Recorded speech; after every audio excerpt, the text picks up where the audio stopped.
नमस्ते दर्शकों, जैसे कि आप सभी जानते हैं, आज हमारे साथ एक बहुत ही जाने-माने भविष्यवक्ता उपस्थित है आज हमारे साथ, जिनसे हम आज कई सारी विधियों के बारे में जानेंगे, उनके जो भविष्य बताने की विधि है, उनके बारे में जानेंगे। तो हम बात करते हैं हमारे भविष्यवक्ता जी से। जैसे कि हम सभी जानते हैं कि आप लोगों का भविष्य भी बताते हैं। भविष्य बताने के साथ-साथ आप एक ज्योतिषी भी हैं, कुंडली का भी ज्ञान बहुत अच्छा बखूबी रखते हैं। तो हम आज आपसे यही जानना चाहते हैं कि आप किस आधार पे लोगों को भविष्य बताते हैं? और हमने सुना है या देखा भी है कि आप मूलांकों के आधार पर लोगों का भविष्य बताते हैं। जैसे कि बाकी जो पंडित होते हैं, वो सिर्फ कुंडली का अध्ययन करते हैं, ग्रहों की स्थितियाँ बताते हैं और फिर उसके बाद में बताते हैं कि आपके भविष्य में ये होगा, जो भी है ग्रहों के अनुसार। मगर आप कुंडली के आधार पे नहीं बताते, आप मूलांक की स्थितियों के आधार पे बताते हो कि लोगों का भविष्य क्या होगा, उनके कार्य भी संपन्न होते हैं, आपके द्वारा जो भी उनके लिए किए जाते हैं। तो आज हमको उसके बारे में भी जानना है। और उसके बाद में कहा जाता है हमारे पुराणों में, उपनिषदों में, हमारे काव्यों में ऐसा कहा जाता है कि जो ब्रह्म है, ब्रह्म ही सत्य है, ब्रह्म ही जगत करता है और हमारी जो प्रकृति है वो मिथ्या है। तो इन दोनों में अंतर क्या है, इन दोनों में हम कैसे डिफरेंशिएट कर सकते हैं, इसकी वास्तविकता क्या है, हम ये आपसे आज जानना चाहते हैं, आपसे विचारों की व्यक्ति चाहते हैं। आपने एक ही प्रश्न में दो तीन प्रश्न पूछ लिए, इसलिए मैं एक एक प्रश्न का उत्तर दूंगा, है ना। सबसे पहले तो मैं बताऊंगा कि ब्रह्म क्या है। जो प्रश्न है कि ब्रह्म ही सत्य है और प्रकृति मिथ्या है ना। तो सबसे पहले जो है ये ब्रह्म का अर्थ हमको समझना पड़ेगा, इसका फिर प्रकृति को समझना पड़ेगा। तो सबसे पहले हम ब्रह्म को समझते हैं कि ब्रह्म जो है, ब्रह्म का अर्थ चेतना से, चेतना यानी सारे विश्व में, ब्रह्मांड में, सारे संसार में चेतना फैली हुई है। ये शाश्वत है, जागृत है, इसका कभी अनंत नहीं होता है, अंत नहीं होता है, इसका जन्म नहीं होता है। तो ये जो है ये शाश्वत है और सदा रहने वाली चेतना है और ये सजीव निर्जीव सभी में व्याप्त है। ऐसा नहीं है कि सिर्फ मनुष्य में ही है या पेड़ पौधों में है या जीव जंतु, ऐसा नहीं है। ये सारे ब्रह्मांड में व्याप्त है चेतना।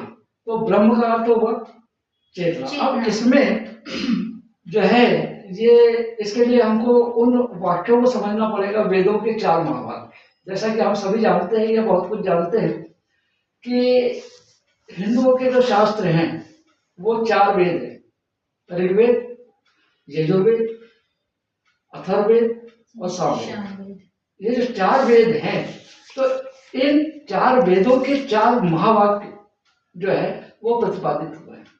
ये 4 वाक्यों में से यदि व्यक्ति एक महावाक्य का भी अनुसरण कर ले, अपने जीवन में उसे लागू कर ले, तो वो अपना जीवन सफलतापूर्वक निकाल सकता है और उसे जीते जी इसी जीवन में मोक्ष की प्राप्ति हो सकती है।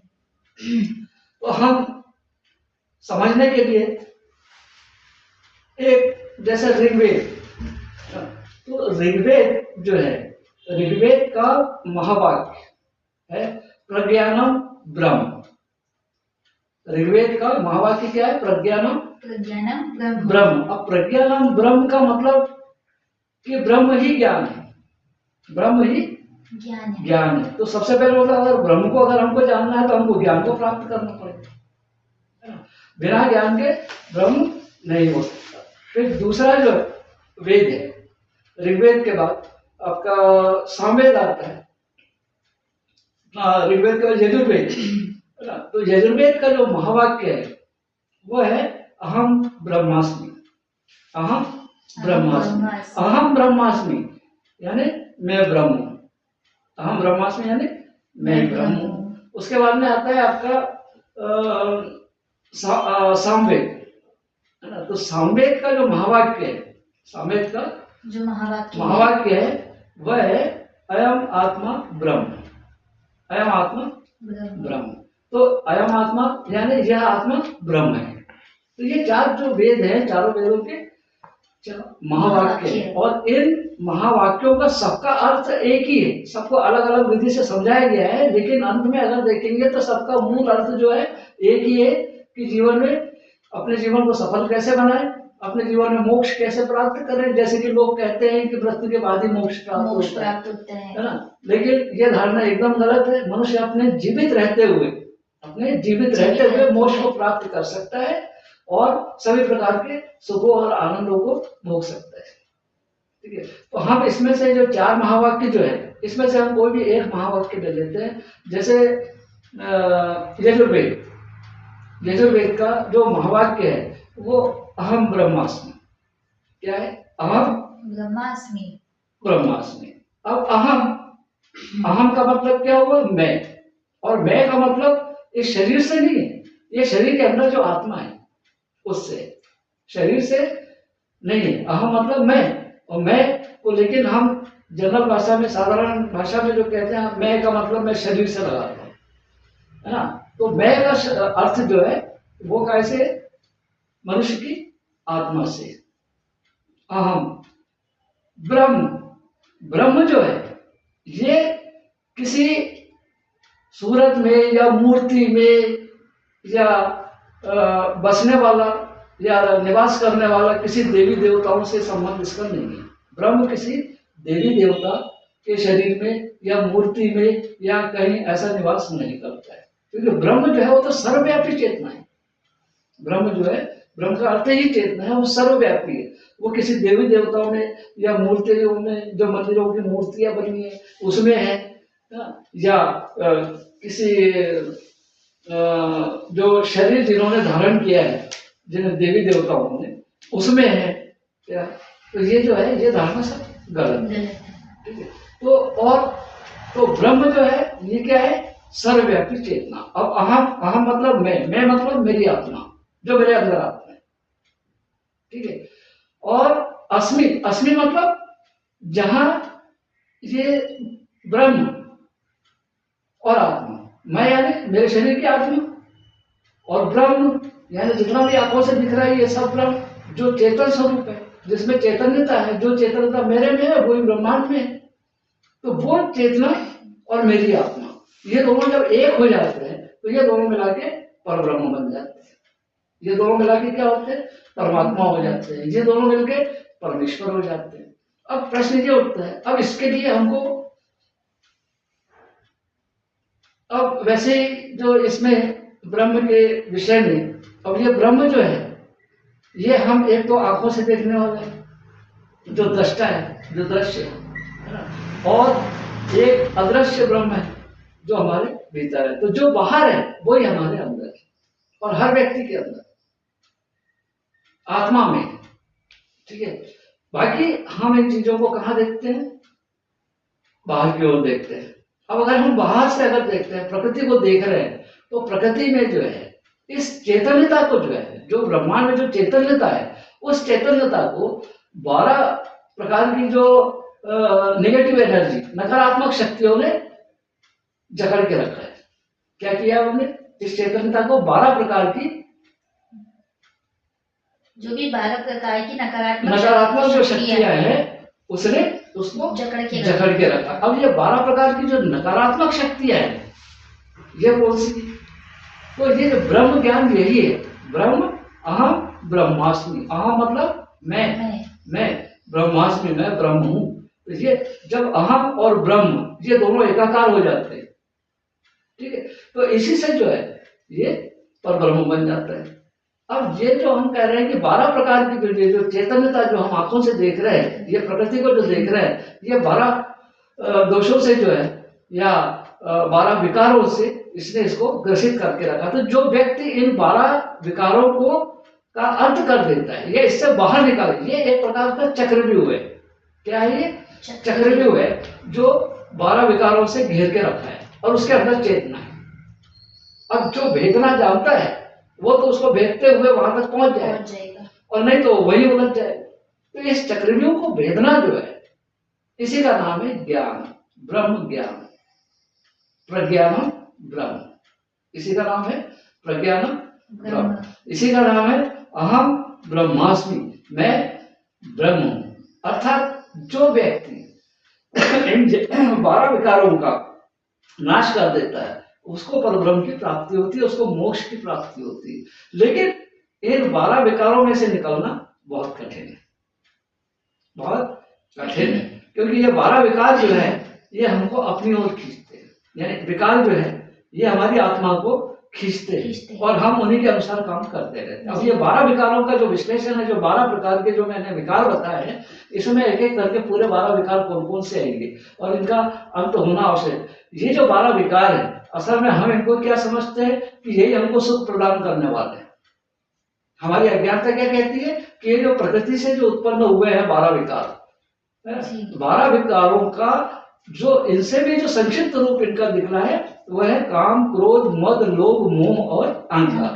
काम, क्रोध, मद, लोभ, मोह और अहंकार, ये 12 के ही 6 संक्षिप्त रूप है, संक्षिप्त रूप है। और सबसे पहले आता है काम, है ना। काम से ही क्रोध उत्पन्न हुआ, क्रोध से ही मद उत्पन्न हुआ और मद से ही लोभ उत्पन्न हुआ और उसी से अहंकार उत्पन्न हुआ। तो सबसे पहले काम। और हम काम को समझते हैं कि काम का अर्थ क्या है। काम का अर्थ है इच्छाएं, हमारी जो इच्छाएं है उसका नाम काम है। वो कोई भी इच्छा हो सकती है, धन प्राप्ति की और भी कोई भी प्राप्ति की हो सकती है जो प्रकृति से हम लेना चाहते हैं। तो इसका अर्थ क्या हुआ कि हम जो है प्रकृति से जो लेना चाहते हैं वो काम है। अब इच्छाएं अनंत है, इच्छाएं अनंत है। तो इसको जो है, अब इच्छाएं कुल जो है मनुष्य की 12 प्रकार की है और ये 12 विकार है। लेकिन इसी में हम सुख, इसको ही हम क्या मानते हैं, सुख मानते हैं कि ये सुख है। लेकिन इस सुख के साथ मतलब ये समझ लो कि एक कोयला है और उसके ऊपर सोने का वेपर लगा दिया है, तो हम उसको सोना समझ रहे हैं। हम क्या समझ रहे हैं उसको, सोना समझ रहे हैं। लेकिन जब वो सोने का वेपर तो निकलेगा तो फिर क्या रहेगा, उसमें कोयला रहेगा, है ना। तो आपको उस सोने के साथ उस कोयले को भी लेना पड़ेगा। ये विकार जिसको हम पाना चाहते हैं, हम खुद होके दुख को लेना चाह रहे हैं, हम खुद होके दुख को प्राप्त करना चाहते हैं, है ना। तो जब जब हम प्रकृति से जो भी चीजें लेते रहेंगे तो उसके बदले हमको देना भी पड़ेगा, और जब देना पड़ेगा तो हम इसी चक्रव्यूह में घूमते रहेंगे। हम चक्रव्यूह को भेद ही नहीं सकते, जीवन मान नहीं भेज सकते। अब समझ लो कोई विद्यार्थी है, हम अब जो ईश्वर नाम की जो चीज है और परमेश्वर नाम की चीज है ना। तो ईश्वर जो है, ईश्वर तो हम बहुत से देखते हैं, शंकर जी है, गणेश जी है और बहुत से देवी देवता है, ठीक है। पर एक ही स्वरूप है उसका, एक ही उन सबको चलाने वाला जो है वो क्या है, सिर्फ परब्रह्म के ही रूप है। हम भी परब्रह्म के रूप है। लेकिन हमारी आस्था कहाँ लगी है, बाहर लगी है, प्रकृति को पाने में लगी है। जबकि जो ईश्वर है वो प्रकृति को देने का काम करते हैं, ठीक है।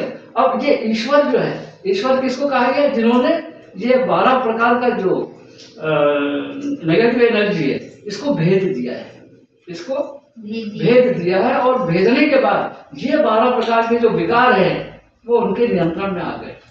क्या आ गए, उनके नियंत्रण में आ गए। इसलिए अब वो जन कल्याण के लिए, वो जिनको के मोक्ष प्राप्त हो गया है, जिनको 12 विकार जिन्होंने अपने नियंत्रण में कर लिया, तो वो जनता को देने का काम करते हैं, दुखी लोगों का दुख दूर करते हैं, ठीक है।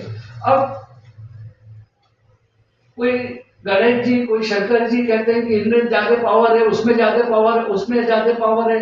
लक्ष्मी जी धन देती है तो हनुमान जी बल देते हैं, तो वो फलाना शंकर जी मोक्ष देते हैं। मतलब सबको अलग अलग अलग अलग विभाजित कर दिया क्या, लेकिन वास्तव में सब एक ही है। और एक कैसे है ये मैं उदाहरण लेके बताता हूँ। जैसे मान लो अभी आप बैठे हो यहाँ पे, है ना। अब आप बैठे हो तो आप कितने हो, एक हो कि दो? एक ही है। एक ही है जी, दो नहीं है ना। नहीं। अब ये बताओ, अब आप किसी की बेटी हो जी, किसी की बहन हो, किसी की पत्नी हो, किसी की बहू हो, किसी की भांजी हो, किसी की मामी हो, ठीक है ना। कितने रूप हुए आपके, अनेक रूप हो गए। लेकिन वास्तव में ये क्या सब रूप अलग अलग है क्या? नहीं, एक ही है, सब एक ही रूप है, एक ही है, ठीक। और एक ही से सबका उत्पत्ति हुई है। वैसे ही परब्रह्म एक ही है, परब्रह्म एक ही है जो ईश्वर को चला रहा है, जो ब्रह्म को चला रहा है। परब्रह्म एक ही है जो ब्रह्म को चला रहा है, ईश्वर को परमेश्वर चला रहा है। तो जो ये भगवान कृष्ण है, विष्णु है, ब्रह्मा है, जो भी है, ये उसी के अंश है। लेकिन ये कौन से अंश है, जिन्होंने मोक्ष की प्राप्ति करनी है, जिन्होंने मोक्ष की प्राप्ति कर ली है, उनको चार जो उसके तत्व है मोक्ष के, धर्म, अर्थ, काम और मोक्ष, ये विरासत में मिलते हैं, ये परब्रह्म की ओर से दिए जाते हैं, इसको उसकी जरूरत ही नहीं पड़ती, ठीक है। तब वो जन कल्याण का काम करता है। लेकिन हम जो है, हम अभी चक्रव्यूह में फंसे हुए हैं, चक्रव्यूह में फंसे हुए हैं। और चक्रव्यूह कितने प्रकार के मैंने बताया, नकारात्मक शक्तियां जो है वो कितनी है, 12 प्रकार की है ना। अब जैसे पहली शक्ति ले लो, नकारात्मक शक्ति, शरीर स्वास्थ्य की, ठीक है। कोई बलशाली बनना चाहता है, कोई जिम में जाकर बॉडी बनाना चाहता है, कोई स्त्री है तो अपने आप को रूपवान बनाना चाहती है ना, कोई और कहीं जाके मतलब फेशियल करना, ये करना, ब्यूटी पार्लर जाना। तो ये हम ये क्या है, ये सब शारीरिक सुंदरता बढ़ा रहे हैं। क्या कर रहे हैं हम? तो एक विकार तो ये है, पहला विकार कि हम इसमें, जबकि हमको सुंदरता कहाँ की बढ़ाना है, हमारे आत्मा को, जो हम बाहर कर रहे हैं वो उसको अलग करके हमारे आत्मा में जितनी हमारी चेतना है, वो चेतना हमारी आत्मा से मिलना चाहिए, तभी तो हम सच्चिदानंद कहलाएंगे ना, ठीक है। तो हम पहला हमारा विकार क्या है कि हम शरीर को महत्व देते हैं, ठीक है।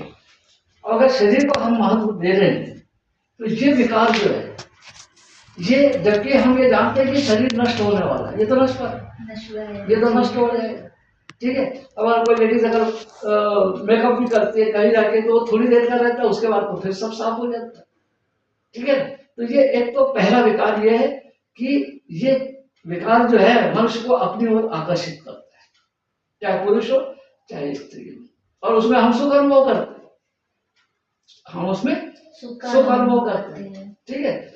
दूसरा विकार जो है, कौन सा? दूसरा हमारे परिवार से संबंधित, हाँ, और धन से संबंधित।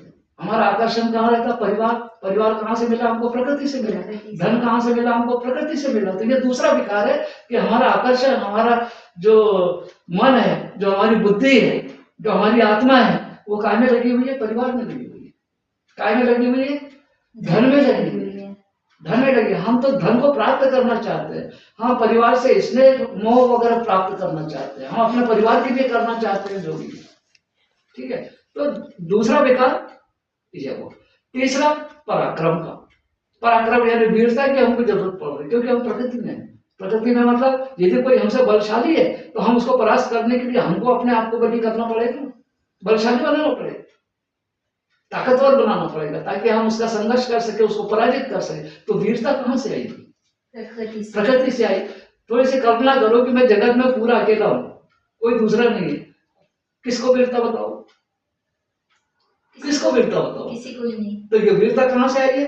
प्रकृति से आई है। और वो भी इसमें हमने द्वैत भाव, जबकि आत्मा एक ही है और सभी में एक है ना। लेकिन द्वैत भाव, मैं अलग हूँ, वो अलग है, ये अलग है, हमने सबको अलग अलग बात की, लेकिन वास्तव में सब एक ही है। जैसे मैंने अभी उदाहरण से बताया कि मैं किसी की मौसी हूँ, किसी की माँ हूँ, किसी की बेटी, सब मेरे को अलग अलग रूप में बसते हैं ना, लेकिन वास्तव में तो मैं एक ही हूँ।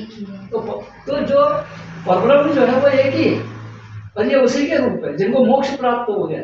शंकर जी है, गणेश जी है, ये है, वो है, ये जो सब है ना, तो इनको मोक्ष प्राप्त हो गया। जब मोक्ष प्राप्त हो गया मतलब इन्होंने जो ये 12 नकारात्मक जो ऊर्जाएं हैं उनको भेद दिया है, उनको भेद के उन्होंने उनको कंट्रोल में कर दिया है। इसलिए वो ये 12 जो विकृतियां हैं, जिसको हम साधारण मनुष्य उसी में सुख ढूंढते हैं, उसी में सुख को ढूंढते हैं। तो मैंने पहला बताया शरीर से संबंधित, दूसरा धन परिवार, तीसरा बताया पराक्रम, है ना, पराक्रम। तो पराक्रम मतलब वीरता।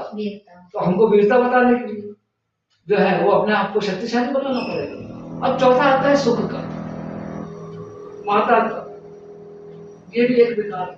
सुख किससे चाह रहे हैं? हम प्रकृति से चाह रहे हैं।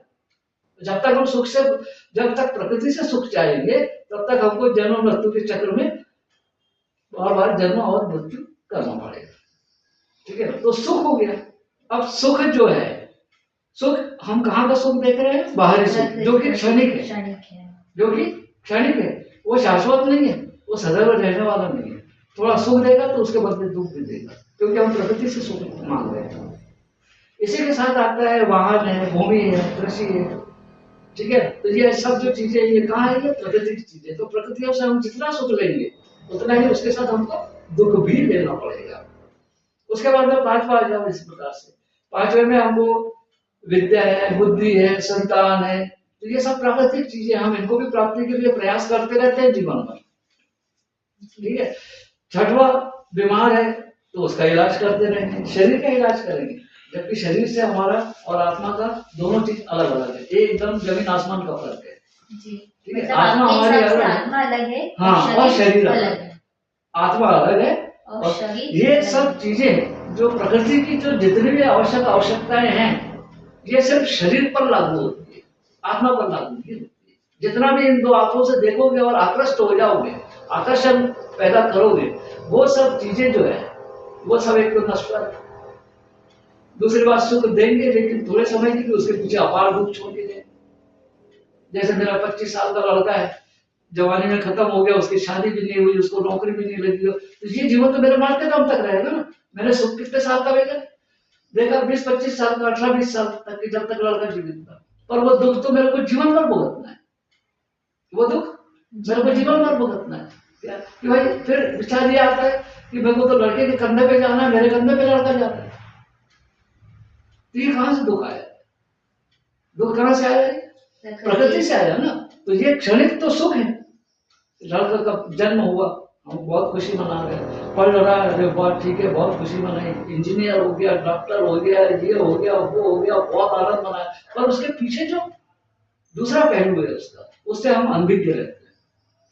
और अनभिज्ञ नहीं, विज्ञ भी रहते हैं, हमको जानकारी भी रहती है, लेकिन हम उससे बचना चाहते हैं कि ऐसी स्थिति हमारे जीवन में ना है। लेकिन वो काम नहीं, लेकिन हम उसको इग्नोर करते हैं, उसको अलग करते हैं। ठीक है। तो इस प्रकार से जो पांचवी जो विकृति बताई मैंने, या नेगेटिव एनर्जी जो बताई है ना। अब आ जाओ इधर छठवें में, तो रोग का है और शत्रु का। तो शत्रु का तो वो पराक्रम में बताई दी है। बीमारी का है, शरीर बीमार होता है, आत्मा कभी बीमार नहीं होती। बीमारी कहाँ से है? प्रकृति से, बाहर से है ना। अभी ये कोरोना वगैरह आया, ये कहाँ से आया? ये बाहर से ही आया, बाहर से आया, हमारे अंदर से तो कोरोना नहीं आया। तो ये जो भी आकर्षण है, ये सिर्फ शरीर के लिए, ये जो 12 प्रकार का जो विकृति है, वो अपनी तरफ खींचती है। किसको खींचती है? आत्मा को खींचती है। ठीक है। और हमको भ्रमित करती है कि मेरे पास सब कुछ है, मेरे पास ही सुख है, मेरे पास ही सब कुछ है, मैं सब कुछ ढूंढता हूँ। और हम आकृष्ट होते हैं उसी को पाने के लिए, जीवन भर, जीवन के अंतिम क्षणों तक उसको प्राप्त करने के लिए प्रयास करते रहते। ठीक है। अब हम आते हैं इधर सातवां घर, अगर पति पत्नी का है, रोजगार का है। पति पत्नी कहां से आए? प्रकृति से आए, ये भी एक विकृति है। ठीक है। अब हमने पति को अलग माना, पति ने पत्नी को माना, मतलब द्वैत भाव हो गया ना, ये अलग है, वो अलग है। ठीक है। तो एक तो ये विकार हो गया। ठीक है। अब पति है तो बहुत अच्छी बात है, तलाक हो गया तो दुख हो गया। ठीक है। या और कोई ऐसी स्थिति आ गई जो कि दुख का कारण बन गई, तो फिर अपने आप को दुखी कर दिया आपने। तो ये 7 8 है मृत्यु का। यदि कोई किसी की मृत्यु होती तो मृत्यु भी कहां से? तो ये जितने 12 विकृतियां जो है, ये 12 विकृतियां पूरी प्रकृति से मिलती है या प्रकृति से उत्पन्न होती है, और ये सारे चैतन्यता को, हमारी चेतना को जो है वो खींचती है। जी, जैसे आपने बताया कि ये जो 12 विकार है, ये हमारी चेतना को खींचती है, तो इस 12 विकारों को दूर करने का कोई उपाय? हाँ, ये 12 विकारों को जो है जी, ये दूर करने का उपाय जो है, बस यही मतलब जो है, यही ध्यान के द्वारा हो सकता है, आध्यात्मिक के द्वारा हो सकता है। इसीलिए कहा है कि प्रज्ञानम ब्रह्म, प्रज्ञानम ब्रह्म मतलब ब्रह्म ही ज्ञान है। जिसने ब्रह्म को ज्ञान प्राप्त कर लिया वो इन 12 दोषों से मुक्त हो जाएगा। जिसने 12 ये जो विकार है इनको समाप्त करने के लिए ब्रह्म का ज्ञान होना जरूरी है। जिसको ब्रह्म का ज्ञान हो गया जी, वो 12 विकार उसके समाप्त हो जाता है। इसलिए हमको इस ब्रह्म को समझना है कि ब्रह्म है तो सब तरफ, जो चेतना जो है ना, ये चेतना ये सर्वव्यापी है, पूरा ब्रह्मांड में है चेतना, लेकिन ये जकड़ी हुई, जो आंखों से दिख रहा है वो जकड़पन है तो चेतना वो भी, और चेतना हमारे अंदर भी है। तो लेकिन जब हम इन 12 विकारों को छोड़ देते हैं, लेकिन ये कब छोड़ेंगे? जब हमको ब्रह्म ज्ञान हो जाएगा, वास्तविकता को हम ये प्रकृति को पहचान लेंगे कि ये प्रकृति क्या है। जब हम ये समझ लेंगे कि प्रकृति तो हमारे दुख का कारण है। इसका अर्थ ये भी नहीं है कि हम प्रकृति को छोड़ के जंगल में चले जाए, या परिवार को छोड़ के चले जाए, या अपने माता पिता को छोड़ के चले जाए। इसका ये भी अर्थ नहीं है कि ब्रह्म ज्ञान के लिए सब छोड़ने की जरूरत नहीं है। सब पूरे अपने परिवार में रहो, सिर्फ अपनी विचारधारा बदलने की जरूरत है। संभव अगर कोई चाहता है, कोई सुख भी प्राप्त होता है तब भी ठीक है, और अगर कोई दुख भी होता है तब भी हमको कोई दुख नहीं है। जिसको आना था आ गया, जिसको जाना था चला गया, ठीक है। लेकिन हमको अपना कर्म तो करना है। लेकिन जब हम उसमें आसक्त हो जाते हैं, मतलब समुद्र के किनारे खड़े होकर समुद्र का आनंद ले, उसमें डुबकी मत लगाओ, उसमें कूदोगे तो मर जाओगे, डूब जाओगे। नहीं ना समझ। तो इसको जो समझने की बात है, ये इसीलिए मैंने कहा कि ये जो आज हम जो कुंडली जो बनाते हैं उसके 12 जो भाव है वही 12 विकार है।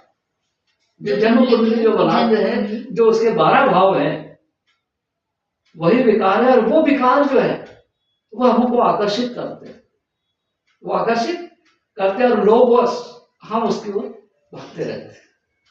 और उसके के बदले हम ले तो लेते, हमको मिल भी जाता है, क्षणिक सुख भी मिलता है, लेकिन अपार दुख भी मिलता है। क्षणिक सुख, अपार दुख जी। और इसी बीच में हमको जो है, हमको परब्रह्म की प्राप्ति नहीं हो सकती जब तक हम इस प्रकृति में घुसे हुए हैं। इन 12 विकारों में जब तक हमारी आत्मा लगी हुई है तो हम कभी परमात्मा को प्राप्त नहीं कर सकते। इसीलिए ब्रह्म ज्ञान जरूरी है। जब ब्रह्म मतलब प्रकृति, प्रकृति में सब चैतन्य है, पूरा चैतन्य है पूरी प्रकृति, लेकिन उसको ग्रस्त करके रखा है। तो आत्मा जो है ये चैतन्य, आत्मा तो बोलती है ये तो सदा आनंद में है। लेकिन हम ये जो आंखों से जो हम इस प्रकृति को देखते हैं, और यहाँ से जो 12 विकार उत्पन्न हुए, जिसके संक्षिप्त नाम मैंने बताया, काम, क्रोध, मद, लोभ और मोह और अहंकार, है ना। तो ये जो चीजें हैं ये सब इसी से उत्पन्न होती है, प्रकृति से। मतलब काम, जब हमारी कोई इच्छा पूरी नहीं होती तो हमको क्या उत्पन्न होता है? क्रोध आता है, ठीक है। अब क्रोध उत्पन्न हो गया तो अब सहन नहीं हो रहा कोई क्रोध, है ना। तो जाके मद, काम, क्रोध, मद, तो फिर लोभ इधर उधर से, फिर कि भाई मेरे को ठीक है यार, ऐसा है, मेरे को पैसे नहीं है, मेरे को पैसे का इंतजाम करना है, मेरे को ये करना है, तो लोभ पैदा होगा, धन के पीछे दौड़ोगे। फिर मोह यानी किसी का भी हो सकता है, बच्चों का मोह, परिवार का मोह, भाई बहन का मोह, पति पत्नी का मोह। ये जो मोह है ये भी एक बहुत बड़ा विकार है जो मनुष्य को ग्रस्त है, जो मतलब जकड़ के रखता है। वो उसको परमात्मा तक नहीं पहुंचने देता। ये जो 12 विकार है यही चक्रव्यूह है, और इनको भेद के जो भी पार कर लिया, हाँ, वो परमात्मा को प्राप्त बस यही ब्रह्म ज्ञान है। और यही जो वेदों में जो 4 महावाक्य बताए हैं, ये चारों महावाक्यों का मतलब ये नहीं कि आप पहले ब्रह्म को समझो कि ब्रह्म क्या है। प्रज्ञानम ब्रह्म, अयम आत्मा ब्रह्म, अहम ब्रह्मास्मि, अहम ब्रह्मास्मि। तो ऐसे ही एक मतलब हजारों साल पहले की बात है कि ऋषि जो है अपने संत शिष्यों को शिक्षा दे रहे, वो अपने ब्रह्म और आत्मा के बारे में उनको बता रहे, इसके बारे में ब्रह्म और आत्मा के बारे में उपदेश दे रहे थे, ब्रह्म और आत्मा के बारे में उपदेश दे रहे थे। तो वो बीच बीच में प्रश्न कर रहे थे, जो छात्र थे, हाँ, जो छात्र थे, हाँ। तो वो छात्र बीच बीच में प्रश्न कर रहे थे गुरु से कि भाई ये ब्रह्म क्या है, आत्मा क्या है, ये जगत क्या है, ये माया क्या है।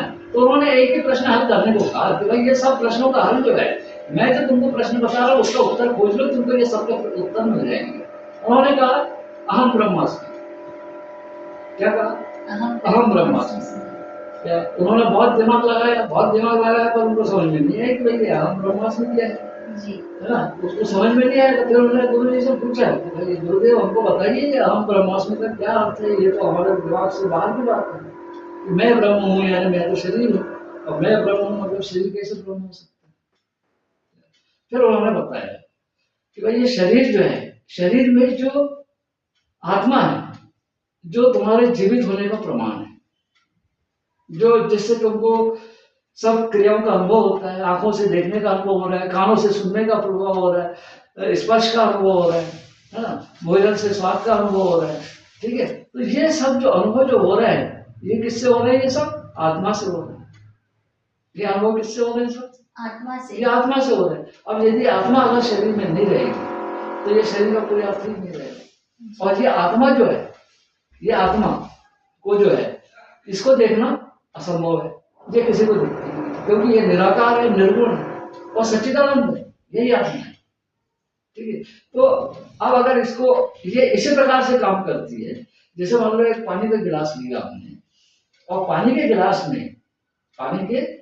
में हम नमक घोल लेते हैं, पानी तो दिख रहा है जी, लेकिन स्वाद भी आता है, मगर वो दिखाई नहीं, लेकिन नमक नहीं दिखता है। तो वैसे ही है, स्वाद तो आता है, जब हमारा जो आत्मा है, जब परमात्मा में विलीन हो जाती है तो आनंद वही ले सकता है। मतलब ये जो सच्चिदानंद है ना, या चेतना का जो आनंद है, जो आत्मा और परमात्मा का जहाँ एकाकार होता है और जहाँ परमात्मा का निर्माण होता है, और वहाँ जो आनंद मिलता है वो स्थायी आनंद रहता है। वो प्रकृति से इसका कोई संबंध नहीं रहता, प्रकृति से पूरा नाता टूट जाता है। अब इसके लिए, इस ब्रह्म ज्ञान को प्राप्त करने के लिए बहुत से लोग जंगलों में चले जाते हैं, कई लोग संन्यास ले लेते हैं, कई लोग तपस्या में बैठ जाते हैं, कई लोग अपने वेशभूषा बदल देते हैं, अपने जटा बढ़ा ली, तिलक लगा लिया, भगवे कपड़े पहन लिए, हम तो साधु संत हो गए।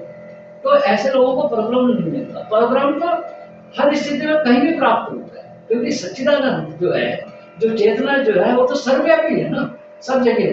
तुम जहां बैठोगे वही है, वही परब्रह्म है, और तुम्हारे अंदर परब्रह्म है, हर आदमी के अंदर परब्रह्म है। कृष्ण जी, राम और भी जो बड़े बड़े देवी देवता जो हुए, उन्होंने इसी ब्रह्म को ज्ञान प्राप्त किया, यही ब्रह्म ज्ञान प्राप्त किया कि ये जो है प्रकृति, ये हमारे कंट्रोल में होना चाहिए, हमारे नियंत्रण में होना चाहिए। और नियंत्रण में तभी होगा जब इसके प्रभाव से तुम मुक्त होगे। जी, जैसे वो अपने जो महाभारत है, महाभारत में भी जब युद्ध होता है कौरव पांडवों के बीच, जो भगवान श्री कृष्ण है वो अर्जुन को ज्ञान देते हैं। हाँ, क्या वो यही ज्ञान होता है? बिल्कुल बिल्कुल सही। जो महाभारत का जो युद्ध होता है तो बीच में है ना, कुरुक्षेत्र के बीच में रथ ले जाकर, और ये कृष्ण जी उसको उपदेश देते हैं अर्जुन को कि देखो, मैं ही ब्रह्म हूँ, मैं ही पृथ्वी हूँ, मैं ही जल हूँ, मैं ही वायु हूँ, मैं ही अग्नि हूँ, है ना। सारे जितने भी जीव है, जितने भी आत्माएं जो भी है, सब मेरे में समाती है और मेरे से उत्पन्न होती है। ये क्यों कहते हैं? कृष्ण जी कहते हैं ये सब लोगों की इच्छा मैं ही पूरी करता हूँ, मैं ही सब कुछ हूँ। क्या तो उसको भी आश्चर्य हुआ, यही तो सब कुछ है क्या? तो इसलिए तुम बोले मेरे को पहचानो, मतलब ब्रह्म को पहचानो। मेरे को पहचानो मतलब ब्रह्म को पहचानो। ब्रह्म वो बोल रहे कि मैं नहीं कि मैं कृष्ण हूँ इसलिए मेरे को पहचानो। मेरे अंदर जो बैठा हुआ है कौन? परमात्मा, परब्रह्म जो बैठा हुआ है। पहले तो मेरे अंदर ब्रह्म था, लेकिन अब कौन बैठा है? परब्रह्म बैठा है। और परब्रह्म जब बैठा हुआ है मतलब उसके नियंत्रण में सारी प्रकृति, सारा ब्रह्म उसके अंदर। अच्छा, और अपने जो कुंडली होती है, कुंडली में जो नवग्रह है, ये सब भी क्या ब्रह्म के ही अंडर में आते हैं? हाँ, ये सब जो है ये ब्रह्म, ये पूरा ब्रह्म है। ब्रह्म इसलिए है नवग्रह, और ये नवग्रहों की ही, नवग्रहों के प्रभाव जो है वही मनुष्य पर पड़ते हैं, हर मनुष्य पे। ठीक है, जब जन्म होता है तो वो जन्म के समय जो है उसके जो प्रभाव रहते हैं, जो जो स्थिति में जो ग्रह रहते हैं, गोचर ग्रह जिसको बोलते हैं, जो वर्तमान के ग्रह उस समय के, तो वो जो गोचर ग्रह हैं उनका प्रभाव जो है बच्चे पर पड़ता है, उसी के अनुसार जो है वो चलता है। तो ये परब्रह्म जानता है कि कौन से ग्रहों की स्थिति कब कैसी रहना चाहिए और कब किसका जन्म होगा, ये हिसाब तो उसके पास है। आप इतनी क्लियरिटी के साथ कैसे कह सकते हैं कि जो एक मनुष्य होता है उस पे ही नवग्रहों का प्रभाव होता है? नवग्रहों का प्रभाव जो है सिर्फ हम उसका अनुभव कर सकते हैं। नवग्रहों का प्रभाव तो सारी सृष्टि पे पड़ रहा है, जीव जंतुओं, पशु पक्षी, है ना, और तुम्हारे वनस्पति, सभी पे, पूरे ब्रह्मांड में पड़ रहा है नवग्रहों, पूरे ब्रह्मांड में नवग्रहों का जो असर है। लेकिन उसका हम अनुभव करते हैं, उसका उपाय हम निकाल सकते हैं, हम उसका उपाय निकाल सकते हैं। कोई ग्रह अगर हमारे विपरीत दिशा में है और वो हमारा काम नहीं होने दे रहा है तो हम उसका उपाय निकाल सकते हैं। लेकिन ये जीव जंतु पशु पक्षी ये क्या उपाय करें? ये उपाय नहीं कर सकते। क्या जो पशु है क्या ये बीमार नहीं होते? बीमार होते हैं, मृत्यु होती है, ये भी परेशानी उठाते हैं, लेकिन ये बोल नहीं पाते हैं और हम बोल देते हैं। ग्रहों की मार तो वो भी खाते हैं, ठीक है ना। लेकिन मनुष्य एक ऐसा है कि उन ग्रहों से बचने का उपाय उसके पास है। मतलब जो भी मनुष्य के जीवन में, मतलब उसके जीवन से मृत्यु तक का जो भी समय होता है, जो भी टाइम पीरियड होता है, उसमें उसको जो भी समस्याएं आती है, जो भी समस्याओं का वो सामना करता है, तो ये सब क्या नौ ग्रहों का ही प्रभाव होता है उस पर? हाँ, ये जो है ये नौ ग्रहों का ही होता है। क्यों? क्योंकि नौ ग्रहों की स्थितियां जो है सबके प्रभाव जो है अलग अलग है, स्वभाव अलग अलग है।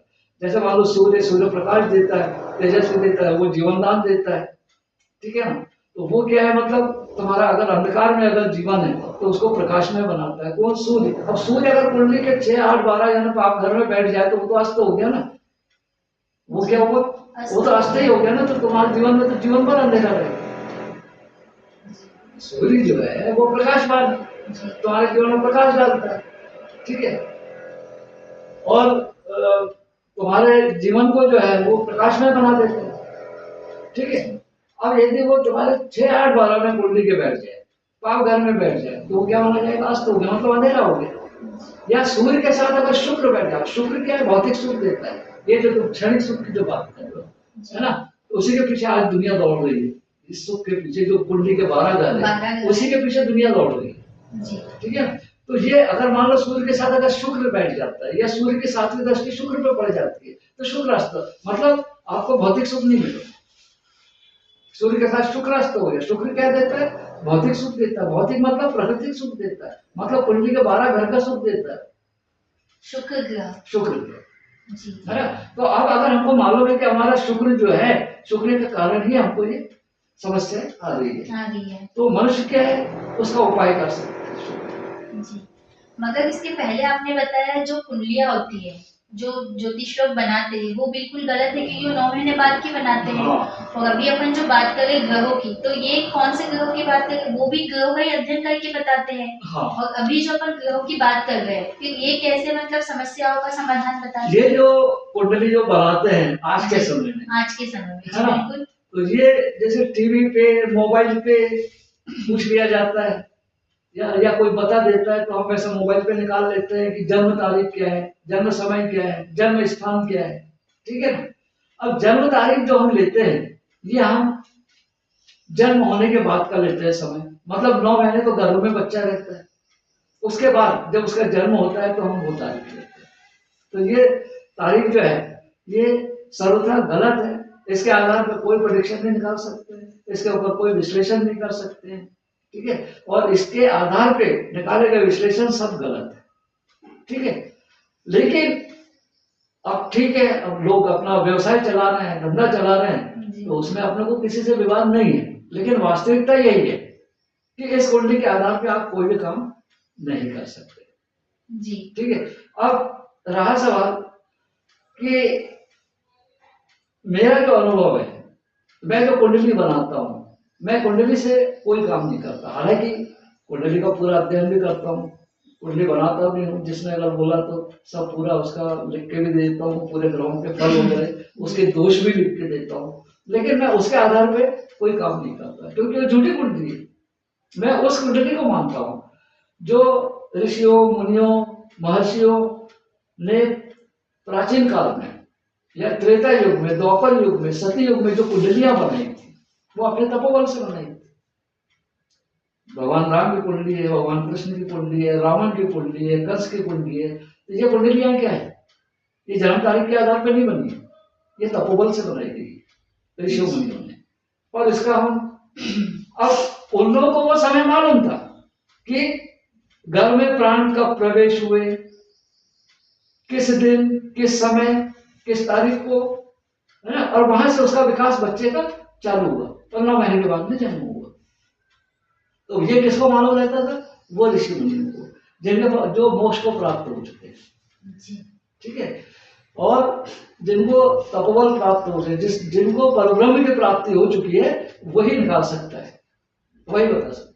बाकी कुंडली के आधार पर ये सटीक नहीं बताया जा सकता कि गर्भ में कब प्राण प्रवेश नहीं हो रहे हैं। नहीं, वो कितना भी आकलन करेंगे। अब कुंडली वाले जो है, ये जो 9 महीने का जो काल रहता है ना, 9 महीने का जो पीरियड रहता है ना गर्भ में, तो उसके लिए वो कहते थे कि गर्भकाल करके छोड़ देते हैं।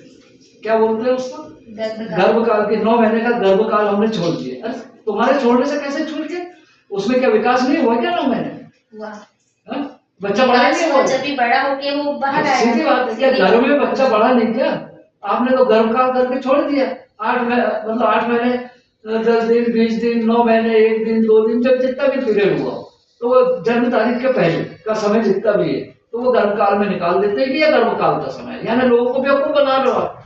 भाई 9 महीने जब बच्चा पेट में रहा है, तो उसका हिसाब कहाँ है वो बताओ। क्या ये तो तुम लोगों को गुमराह कर रहे हो कि वो 9 महीने का तो गर्भकाल में था, तो तुम्हारा ये भविष्य कहाँ से सटीक आ जाएगा? जी, मतलब आपके अनुसार जो जन्म कुंडली के आधार पे जो पूरी गलत, सब गलत है, पूरी गलत है। जितने भी बना रहे हैं, चाहे वो कोई भी हो, चाहे पंडित लोग हो या ज्योतिर्विद हो, या जितने भी कुंडलियां बन रही है, सब गलत है और सबको मैं चैलेंज करूँ। क्योंकि इस जन्म कुंडली के आधार पर न तो किसी की तारीख निकाली जा सकती है, न किसी का जन्म वगैरह कब हो रहा है क्या है उसकी तारीख निकाली जा सकती। आप किसी भी इस विश्व में नहीं, पूरे संसार में किसी भी ज्योतिष के पास चले जाओ, वो कभी भी इस कुंडली के आधार पे ये नहीं बताएगा कि इस लड़की की शादी इस तारीख को हो जाएगी, या वो ये नहीं बता सकता कि इसका जो ससुराल है वो किस दिशा में है, वो ये नहीं बता सकता कि उसके ससुराल के परिवार में कितने लोग हैं, वो ये नहीं बता सकता कि उसके ससुराल में उसका खुद का मकान है या नहीं, खेती बाड़ी है या नहीं, या वो क्या नौकरी करता है, ये भी नहीं बता सकती कुंडली। उसकी नौकरी कर रहा है या प्राइवेट नौकरी है, उसकी हाइट क्या है, जिसके साथ शादी होने वाली है, किस तारीख को शादी होगी, ये अगर बता दे कुंडली तो मैं मानता हूँ कुंडली। जी, अर्थात आपके अनुसार जो कुंडली है, हाँ, ये बिल्कुल गलत है, पूरी गलत 101%। जितने भी भविष्य वक्ता है वो सभी गलत भविष्यवाणी कर रहे हैं। वो सब क्या है, अपनी रोजी रोटी चला रहे हैं, लोगों को बेवकूफ बना। जी, चलिए मान लेते हैं कि जैसे कोई व्यक्ति है, उसकी अब हमने जन्म कुंडली बनाई, वही 9 महीने बाद के समय लिया, टाइम लिया, सब कुछ लिया, और उसी से हमने उसकी कुंडली बनाई 9 महीने बाद की, ठीक है। अब वो तो सब गलत है, जो भी प्रेडिक्शन किया जा रहा है पंडितों के द्वारा, ज्योतिषों के द्वारा, मगर उसी व्यक्ति की कुंडली यदि हम आज की तारीख में बनाते हैं तो क्या वो सही है? वो तो जन्म कुंडली कहलाएगी, मगर हम आज की स्थिति में आज का समय डालते हुए उस कुंडली में यदि डालते तो फिर वो स्थिति बिल्कुल सही आएगी उसके। अगर प्रश्न कुंडली जैसे बनाते हैं तो आज की अगर वो डालते हैं, जी आज की, है ना, तो आज की कैसे डालेंगे जब वो एक तारीख तो निश्चित कर ली ना जन्म की।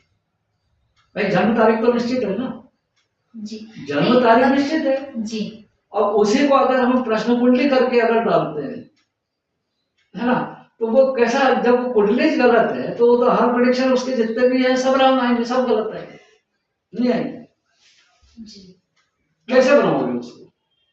मैं जो 9 महीने बाद की कुंडली है जी, अब वो छोड़ दोगे, वो तो गलत है, उसको भूल जाओ। अब बताओ कोई प्रश्न का उत्तर। तो उसका जो जन्म का समय है वो भी अपने को आज की ही डेट में जैसे डालना है, और वही व्यक्ति है, एक ही व्यक्ति की। भाई जन्म का समय कैसे कह रहे हैं कि जो कुंडली में दिया वो सही, वो कैसे सही हो गया? जन्म का समय कैसे सही हो गया? अरे मैं बोल रहा हूँ कि गर्भ में प्राण पड़े रात को 10 बजे, बच्चा हुआ सवेरे 10 बजे दिन में, तुम समय ले रहे हो 10 बजे दिन, यही ले रहे हो ना, बच्चे के जन्म का ही समय ले रहे हो ना, तो उसके घर में तो 9 महीने पहले रात को 8 बजे प्राण डल गए, आप कौन सा समय ले रहे? मतलब समय कौन सा लोगे, कौन सा समय? मतलब जो भी जन्म कुंडली है जो बनाई जा रही है वो सब बिल्कुल गलत है, बिल्कुल रॉन्ग जी। और जो वर्तमान की जो ग्रह स्थिति चल रही है वो सही है, वो 101% सही है। जो गोचर ग्रह जिसको बोलते हैं, जैसे कि आज क्या तारीख है, 30 है ना, 30, हाँ 30 जनवरी 2025, अभी की स्थिति में जो गोचर अगर कोई कुंडली बनाएंगे और आज का समय और अभी की तारीख डालेंगे, अभी का समय और अभी की तारीख अगर हम डालेंगे और उसमें जो कुंडली बन के आएगी वो 101% सही है जी। मतलब गोचर स्थितियां बिल्कुल ग्रहों की सही है, बिल्कुल सही है, उसको कोई चैलेंज नहीं कर सकता, वर्ल्ड में कोई चैलेंज नहीं कर सकता जी। और मगर जो 9 महीने बाद की जो कुंडली, नहीं वो कुंडली सब गलत, सब गलत, बिल्कुल टोटली गलत, टोटली गलत। ये लोगों को सिर्फ गुमराह किया जा रहा है, बेवकूफ बना रहे सब जी। और अपना धंधा चला रहे। तो मैं तो चैलेंज कर रहा हूँ ना इसलिए कि कोई भी ज्योतिर्विद हो, कोई भी ब्राह्मण हो, कोई पंडित हो, कोई जानकार हो, मेरे को बता दे कि किसी लड़की की शादी नहीं है, उसकी तारीख बता दे और उसके ससुराल का, उसकी पत्नी का पूरा भविष्य बता दे कि उसके ससुराल में उसकी माँ है कि नहीं, उसके पिताजी है कि नहीं, वो कहाँ तक पढ़ी है, उसका कलर कैसा है, उसकी हाइट कैसी है, ये सब चीजें बता देना पड़ेगी। मैं तो मानने को तैयार हूँ, और नहीं तो मैं बताता हूँ, मैं तो करता हूँ इसलिए मैं बोल रहा हूँ जी। मैं बताता हूँ इसलिए मैं इतनी बात कर रहा हूँ, और मैं चैलेंज क्यों कर रहा हूँ, क्योंकि मैं ये सब चीज दुनिया को बताने के लिए तैयार हूँ। आप किसी का भी नाम दे दो, किसी का, मेरे को तो जन्म स्थान और जन्म तारीख की भी जरूरत नहीं है, मैं तो सिर्फ नाम से बता दूंगा, वो ज्योतिष है, भविष्य बिल्कुल पूरा भविष्य सिर्फ नाम से निकल जाता है, पूरा भविष्य। आप आदमी कहीं भी रहे, अमेरिका, इंग्लैंड, जर्मनी, फ्रांस, चाहे जहाँ का आदमी हो, उसका सिर्फ नाम दे दो, मैं उसका पूरा बायोडेटा बना दूंगा, उसकी हाइट कितनी है, वो क्या कैसा कलर है, कहाँ जॉब करता है, उसके घर में कितनी प्रॉपर्टी है, ये तो मैं सब यही देख के बता दूंगा, बिना कुंडली जरूरत ही नहीं है इसमें। ये होता है ब्रह्म को जिसका ज्ञान है, जिसको ज्ञान है वो ये सब बता सकता है, जिसको ब्रह्म का ज्ञान है। हाँ, वही कृष्ण जी जो बोलते हैं कि मैं ही सब कुछ हूँ, तो मैं भी कहता हूँ कि मैं ही सब कुछ हूँ, जो मैं सब कुछ कर सकता हूँ, मैं जो चाहूँ वो कर सकता हूँ जी। जैसे भगवान कृष्ण ने बोलना ही नहीं, मैंने करके दिया है लोगों को जी, जो मैंने बोला है साक्षात प्रमाण भी है, मैं ऐसा मतलब नहीं बोल रहा हूँ, किसी तथ्य पे नहीं बोल रहा हूँ। हाँ, क्या किसी मतलब पढ़ी पढ़ाई बात नहीं कर रहा हूँ कि मैंने वेदों को पढ़ा, मैंने ये किया वो किया इसलिए मैं उसके ज्ञान को बता रहा हूँ, वो ज्ञान नहीं है जी। ये मेरा जो खुद अनुभव खुद का अनुभव की बात है। हाँ, ये मैंने खुद लोगों का अच्छा करके दिया, भला करके दिया, जो उनने चाहा वो मैंने करके दिया, तारीफ पर करके दिया जी, ठीक है ना। तो मैं उस ज्योतिष को मानता हूँ। और फिर सबसे बड़ी बात तो ये कि जो ज्योतिषकार है ना, उसको जन्म स्थान, जन्म कुंडली और इसकी क्या जरूरत है, जबकि वो पहले से ही भविष्य वक्ता है। भाई आप तो भविष्य वक्ता हो ना, अगर कोई भी व्यक्ति आता है तो उसको बताना चाहिए कि आप ये प्रॉब्लम लेके आए हो। मैं बताता हूँ ना, मैं तो बता रहा हूँ ना कि मैं बता रहा हूँ, कोई भी व्यक्ति आए मैं उसके प्रॉब्लम पहले से देख के बता दूंगा। बस मेरे को 10-15 मिनट समय पहले होना, क्योंकि मैं तो ये सब ध्यान में जाके करता हूँ ना क्या कि भाई फलाना व्यक्ति आ रहा है तो उसकी क्या प्रॉब्लम जी। मतलब ऐसा नहीं कि कोई अचानक मेरे सामने आके बैठ जाए और बोले कि भाई मेरी क्या समस्या है बताओ, तो ऐसा नहीं। उसका आप मेरे को नाम दो, 10 मिनट का समय दो, 10 मिनट में उसका भविष्य, हाँ सारा भविष्य बता दूंगा, पूरा बायोडेटा बता दूंगा, उसके कितने भाई है, बहन है, बच्चे हैं, कितना मकान है, सब हर चीज बता दूंगा। इसलिए मैं चैलेंज करता हूँ कि ये कुंडली जितनी भी है सब ये लोगों को गुमराह कर रही है, भ्रमित कर रही है या, और इस कुंडली पे बिल्कुल इसके अनुसार एक भी काम नहीं करना चाहिए, क्योंकि इसका उपाय भी मैं को जब कोई काम करना है, मान लो किसी लड़की की शादी नहीं हो रही या मेरे को 4 महीने में करना है, तो उसके भी जो है उसके भी उपाय है कि कौन से ग्रह की साधना करने से या कौन से ग्रह का उपाय करने से ये काम यहाँ पे हो सकता है, कौन सा ग्रह उसमें अड़ेंगे डाल रहा है, तो ये तुम इस कुंडली को देख के नहीं बता सकते। मतलब जो समस्या भी है उसका समाधान भी 9 ग्रहों में से ही है कोई, हाँ 9 ग्रहों में से ही है, जितने भी उपाय हैं जी वो 9, क्यों, क्योंकि ये जो 12 विकृतियां जो है ये 9 ग्रहों के नियंत्रण में अधीन काम कर रही है। ये जो 12 प्रकार की जो विकृतियां बताई है ना, ये क्या कर रही है, 9 ग्रहों के नियंत्रण में काम कर रही है, 9 ग्रह ही इनको काम करा रहे हैं और उसका प्रभाव हमारे ऊपर पड़ रहा है और हम उससे व्यथित है, हम उसके उपाय नहीं जानते, हम तो भ्रमित हो रहे हैं कि जन्म नाम और जन्म स्थान और जन्म तारीख के ऊपर, उसी को हमने सही मान लिया, ठीक है ना। तो वास्तविकता क्या है कि इसीलिए मैं कहता हूँ कि सबसे पहले ब्रह्म को समझो, पर ब्रह्म को समझो, ईश्वर को समझो कि ईश्वर क्या है, भगवान कृष्ण को समझो, भगवान राम को। पूजा करने से कुछ नहीं होता कि मंदिरों में जाके घंटी बजा रहे हैं, हल्दी कुंकू अक्षर चढ़ा रहे हैं, पैर पड़ के आ गए घर पे, हम तो भगवान के पास आ गए, ये परब्रह्म की प्राप्ति नहीं है। परब्रह्म की प्राप्ति के लिए तो तुमको एकांत में बैठना पड़ेगा।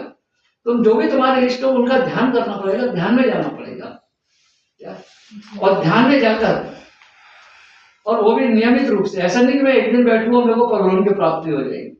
सालों तुमको बैठना पड़ सकता है, भले आधा घंटा तो, 1 घंटा तो, लेकिन नियमित रूप से।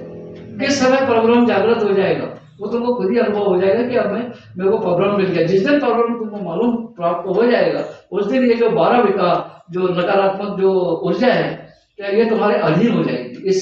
इस प्रकृति से तुम जो काम चाहो वो तुम करवा सकते हो। जैसा कि कृष्ण जी ने कहा था कुरुक्षेत्र में अर्जुन से, मैं ही ब्रह्म हूं। मैं भी कहता हूं कि मैं ही ब्रह्म, बिल्कुल अक्षरशः सत्य, अक्षरशः सत्य जो कृष्ण जी ने कहा। क्यों? क्योंकि उनको मोक्ष की प्राप्ति हो। क्यों? क्योंकि उनके पास धर्म, अर्थ, काम और मोक्ष, ये चारों की प्राप्ति। उनको न तो धर्म की जरूरत है, क्योंकि धर्म मतलब ज्ञान। धर्म मतलब क्या है? ज्ञान की प्राप्ति। परमेश्वर की ओर जाना ही धर्म है। परमेश्वर की ओर जाना ही धर्म है। ठीक है, धर्म। और अर्थ, उनको धन की कोई जरूरत ही नहीं पड़ी। तो कभी कमाने के लिए नहीं जाना पड़ा, कोई नौकरी नहीं करनी पड़ी, कोई खेती-बाड़ी नहीं करना पड़ा, कोई बिजनेस नहीं करना पड़ा धन कमाने के लिए। उनको तो वैसे ही मिल गया सब। तो धर्म, अर्थ और काम मतलब इच्छा है उनकी। वो जो चाहते थे वो होता था, इसलिए बोलते थे कि मैं ब्रह्म हूं, मैं जो चाहे वो कर सकता हूँ। तो ये कब स्थिति होती है? जब आपकी आत्मा, जब ब्रह्म का ज्ञान होता है। और ये जो व्यूह चक्र है, ये चक्रव्यूह जो है, ये जो 12 विकारों से घिरा हुआ है, जब इनको तुम समाप्त कर देते हो तो ये सारी 12 शक्तियां तुम्हारे अंदर आ जाती जी। मतलब ब्रह्म का ज्ञान नियंत्रण में। हाँ, ब्रह्म का ज्ञान। क्योंकि ब्रह्म का ज्ञान होने पे तुम इनके चक्कर में नहीं आओ। ये 12 विकृतियां जो है इनसे अलिप्त नहीं हो, इससे निर्लिप्त हो जाओ। तुमको उनकी जरूरत ही नहीं। किसकी जरूरत नहीं है? 12 विकारों की जरूरत नहीं है। 12 विकारों में ही दुनिया सुख ढूंढ रही है। यही कारण है तुम्हारे दुख का कारण जो है, उसी को तुम सुख समझ बैठे हो। अज्ञानता हो, क्योंकि तुमको धर्म का ज्ञान नहीं। जिस दिन धर्म का ज्ञान हो जाएगा कि ज्ञान क्या है ना, तो धर्म का ज्ञान हो जाएगा उस समय तुम इसी में रहना भी, इसी में रहना भी प्रकृति में ही। कृष्ण जी प्रकृति छोड़ के थोड़ी बोल, परिवार में नहीं रह क्या? परिवार छोड़ के भाग गए क्या? भगवान राम छोड़ के भागे क्या? कोई सब अपने इसमें रहे। उनकी पत्नियां थी, कृष्ण की तो 8 पत्नियां थी, उनको सबको निभाया उन्होंने।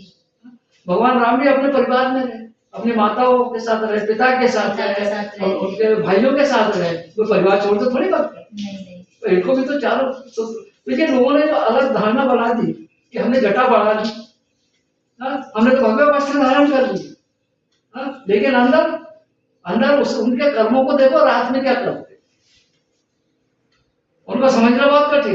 दिन में पैसा कमाने के लिए सब चोला बदल लेंगे, अपने आप को साधु बताएंगे, अपने आप को ये बताएंगे, दुनिया को बेवकूफ बनाएंगे, भीख मांगेंगे, ये करेंगे वो करेंगे, या और भी कुछ करेंगे, सब सत्कर्म के हम तो ये है करके लोग उसके केस में आ जाते। यार ये तो सन्यासी है। ये सन्यासी नहीं है, ढोंगी है, पाखंडी है।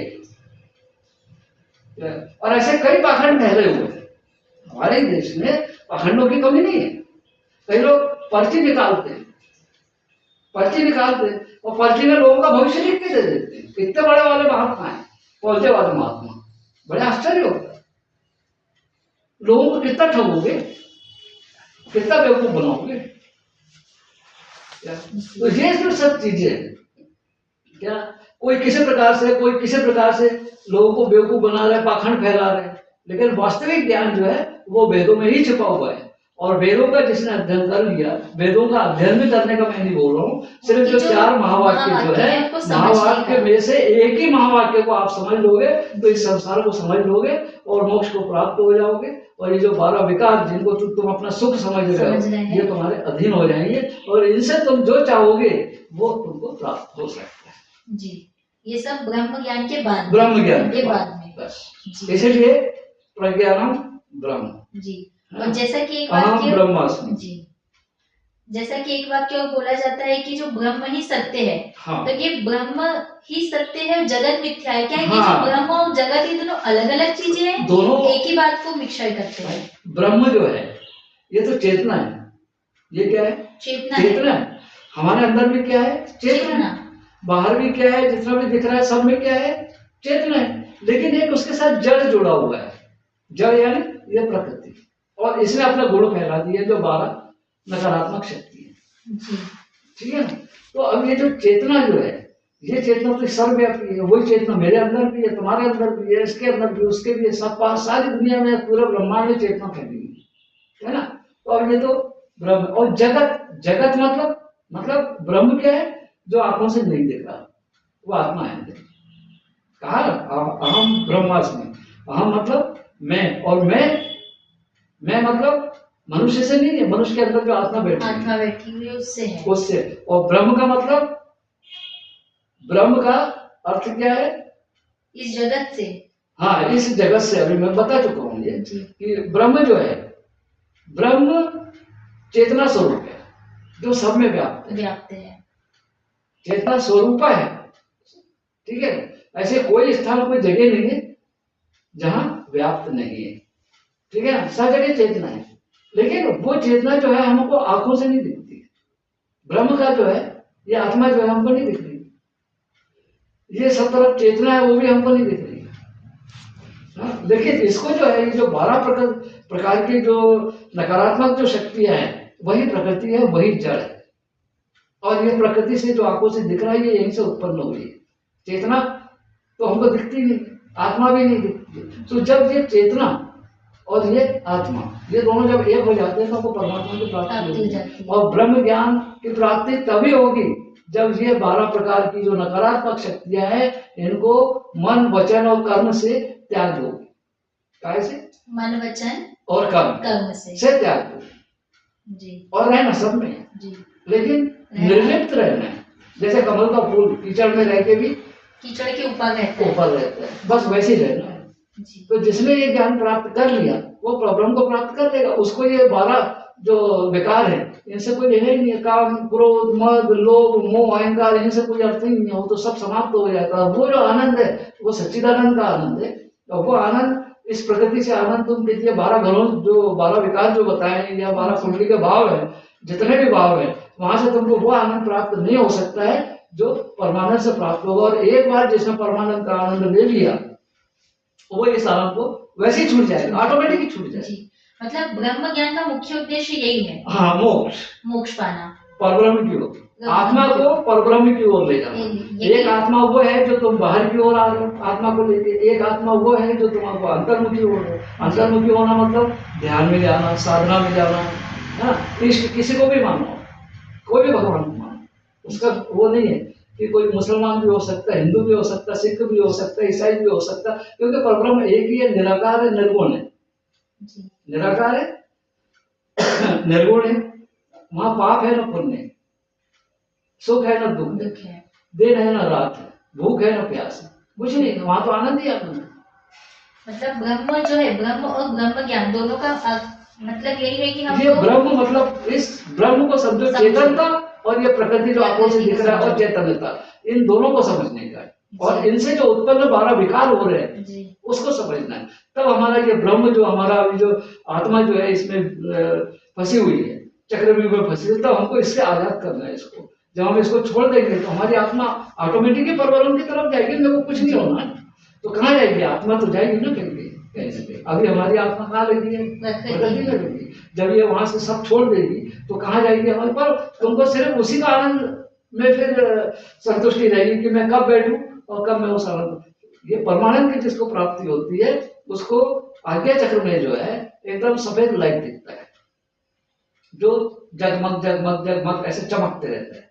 तो ये जो चमक जो होती है ये परब्रह्म की प्राप्ति है। अब इसको स्थिर करना भी मुश्किल होता है क्योंकि ये चलायमान रहता है, घूमते रहता है। इसको अभ्यास से ही उसको स्थिर किया जा सकता है और वो स्थिर होने पे आप उससे जो मांगोगे वो प्रकृति की हर चीज देगा जी।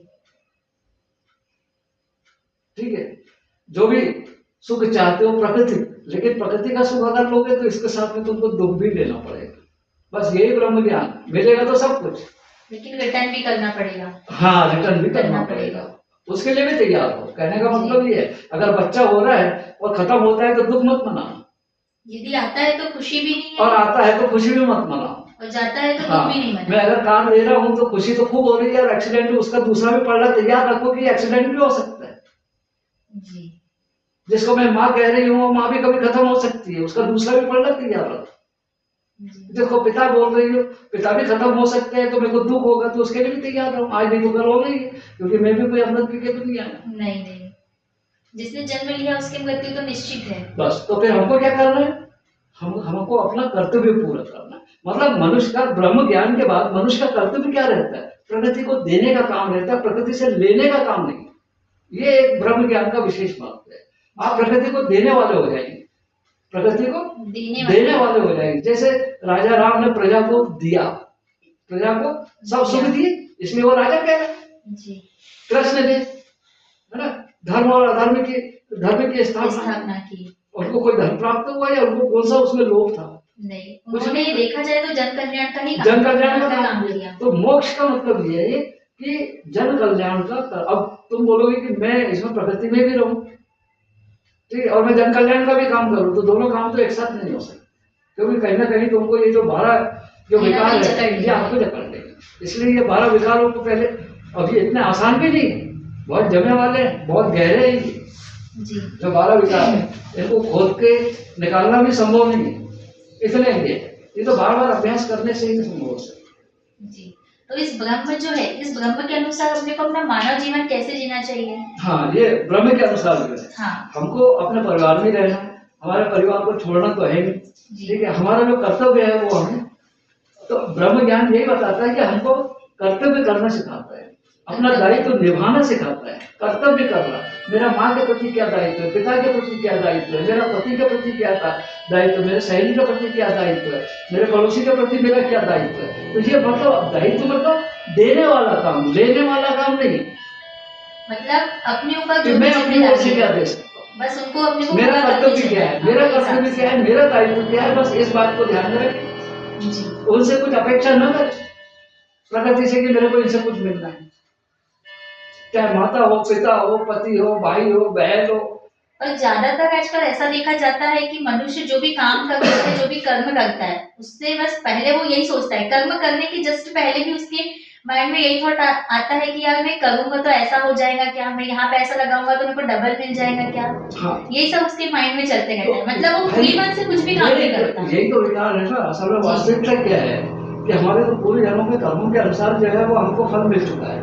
वो जब हमारा जन्म हुआ वहां से अंत तक कि हमको कितना आना और कितने जाना है, ये तो पहले से निर्धारित है। जैसे गीता श्लोक में भी कुछ कहा गया है। हाँ, अब मेरी किस्मत में अगर 10,000 रुपए है और मैं 50,000 के लिए कोशिश कर रहा हूँ, जो चीज है ही नहीं मेरी किस्मत में, नहीं तो मेरी आत्मा तो उसी में लगी हुई, मैं अपना समय खराब कर रहा हूँ उसके पीछे, और अंत में जो है मेरे को पता लगा तो वही मेरे दुख का कारण हुआ। अरे यार, मेरे को 10,000 साल 50,000 तो वही नहीं, मैंने इतना पैसा कर।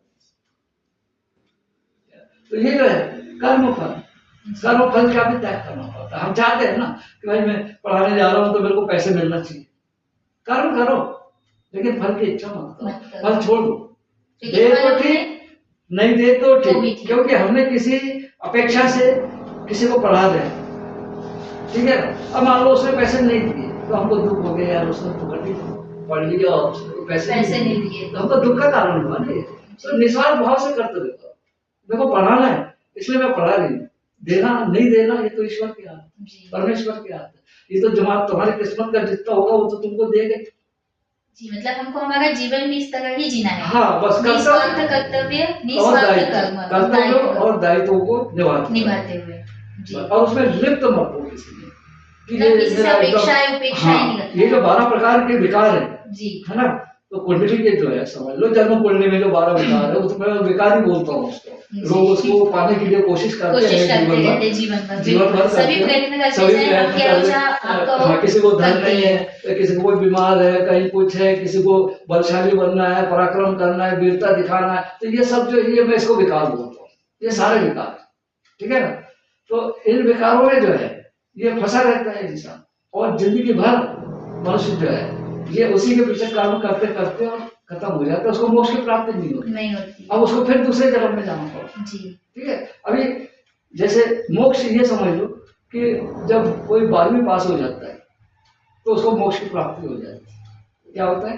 मोक्ष की प्राप्ति हो जाती है। तो हमारे जो 12 विकार 12 क्लास है जी, ठीक है ना। अब मैं अगर पहली में चला गया, पहली में गया, मैंने अच्छी मेहनत की, बहुत मेहनत कर ली मैंने, पहली में मैं पास हो गया, मैं पास हो गया। अब मेरा फिर दूसरा जन्म हो गया, दूसरी पास करने के लिए। अब आदमी कितनी बार मरता है और कितने बार जीवन लेता है। मैंने पहली तो छोड़ दी ना, अब मेरे को पहली की जरूरत नहीं है, लेकिन मैं अभी भी शिष्य बना हूं, अभी भी क्या हूं, शिष्य बने। गुरु मेरा कोई है, कोई और ही है। पहली में पहले निकल गया, मैंने दूसरी में प्रवेश किया, ये मेरा दूसरा जन्म है। पहली में, पहले जन्म में पहली पास की, दूसरे में मैंने दूसरी पास कर दी, फिर मैं खत्म हो गया, फिर मैंने जन्म लिया, तो मैं दूसरी के बाद क्योंकि 2 तक तो मेरे को ज्ञान प्राप्त हो चुका है, 2 का ज्ञान प्राप्त हो चुका है। के 12 घर के अनुसार चलो, मैंने पहली परीक्षा पास कर ली, दूसरी परीक्षा पास कर ली, अब तीसरी परीक्षा के लिए मेरा फिर तीसरी बार जन्म, उसमें मैंने मेहनत की, उसमें भी पास हो गया।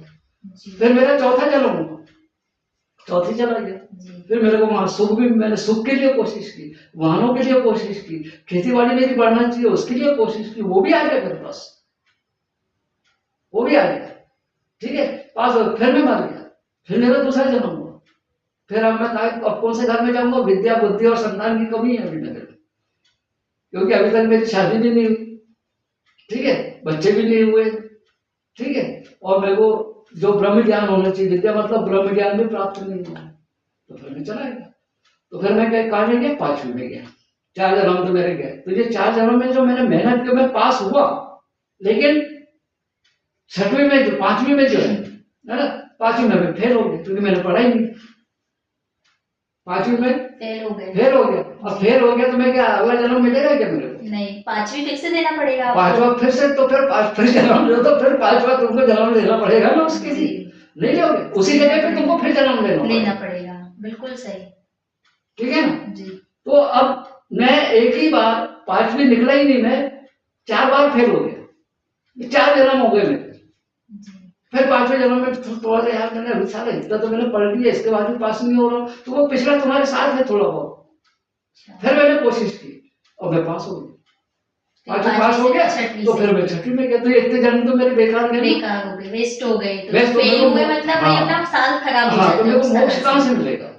अब ये 5वें बाद में आ गया 6वें घर में, 6वां बोलता है रोजगार भी दे, पति पत्नी शादी भी हो, अभी तक मेरी शादी नहीं हुई थी, अब मैं शादी के लिए प्रयास कर रहा हूँ, मेरी शादी नहीं हुई तो मेरे को फिर यहाँ खत्म हो गया मैं, ठीक है, तो फिर मैं वही कुंडली के अनुसार जो 12 घर है उसी तरह अपना जीवन, हाँ उसी प्रकार से जीवन चलता है, बिल्कुल बराबर है। तो अब ये 7वां घर हो गया, अब 7वें घर में हमने क्या किया, ठीक है भाई शादी नहीं हुई, शादी के लिए प्रयास कर रहे हैं, रोजगार के लिए, नौकरी के लिए प्रयास कर रहे हैं, नहीं मिल रही है, नहीं मिली, शादी भी नहीं हुई, रोजगार भी नहीं मिला, मृत्यु होगी, तो हम तो 7वें के 7वें घर में बैठे हुए हैं।